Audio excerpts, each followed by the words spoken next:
Hello বন্ধুরা, ঘরের ভিতরগুলোতে এতটাই ঠান্ডা যে রান্নাবান্না হয়ে যাওয়ার পর আমি আমার বোন ছাদে চলে এলাম একটু রোদের মধ্যে বসবার জন্য।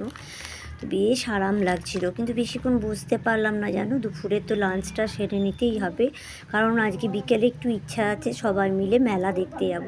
মেলা বলতে আমাদের এই সামনেই আর কি পার্কে মেলা বসে ক্রিসমাস উপলক্ষে।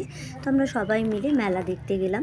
আর মেলাতে প্রচুর জিনিসপত্র বসেছিল, নাগরদোলা টাগরদোলা সবই ছিল, কিন্তু জানোই তো মেলা মানেই তো প্রচুর জিনিসের দামপত্র। তো যাই হোক, এমনি কিছু বিশেষ কিনিনি, আমার বোনঝি টুকিটাকি কিছু জিনিস কিনলো আর কি।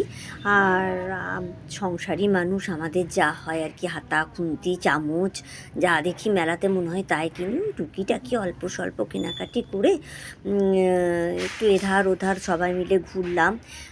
একটু আইসক্রিম ফুচকা টুচকা এসব খাওয়া দাওয়া হয়ে যাওয়ার পর আমরা চলে এলাম। বেশ ভালোই কাটলো দিনটা। তো টাটা।